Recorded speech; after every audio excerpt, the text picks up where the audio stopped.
আশঙ্কা বা প্রস্তুতি এই বিষয়গুলি কিন্তু প্রবাহমান। এখন আমার কাছে মনে হচ্ছে যে না, কোনো আশঙ্কা নাই। হয়তো কালকে বিভিন্ন ডেটা পর্যালোচনায় মনে হতে পারে যে না, আশঙ্কা থাকলেও থাকতে পারে। তো এখন পর্যন্ত আমার কাছে যে ডেটা আছে, আমার ইন্টেলিজেন্স যেটা আছে, সেটা নিয়ে শঙ্কিত হওয়ার কিছু দেখছি না।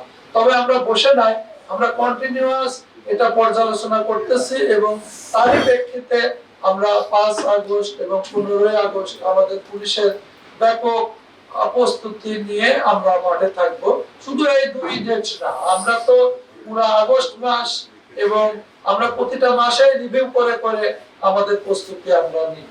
যে নারীর প্রতি সহিংসতা, এই বিষয়টা আমরা খুব গুরুত্ব দিয়ে দেখছি।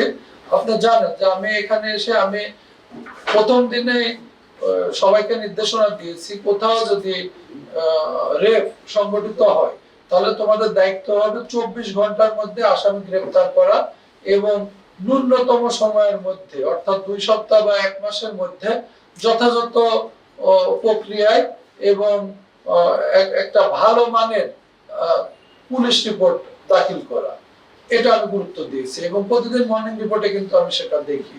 এছাড়া আপনারা জানেন নারীর প্রতি অন্যান্য সহিংসতা যে বিষয়গুলি আছে, সেটা আমাদের সরকার যথেষ্ট গুরুত্ব দিয়েছে, আমরাও যথেষ্ট গুরুত্ব দিয়ে যাচ্ছি। এটা আমাদের এই খুলনা রেঞ্জ যে নেতৃত্বে আমাদের যে জেলাগুলি আছে, সেখানে ফ্যাসিস্টের ব্যাপারে আমরা অবশ্যই সর্বোচ্চ শক্তি আমরা কাজে লাগাবো।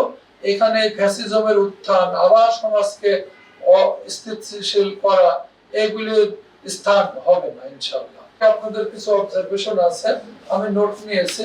আমি চেষ্টা করব যে কিভাবে এটা একটা ভালো পজিশনে থানাটাকে নিয়ে যাওয়া যায়, আমি চেষ্টা করব।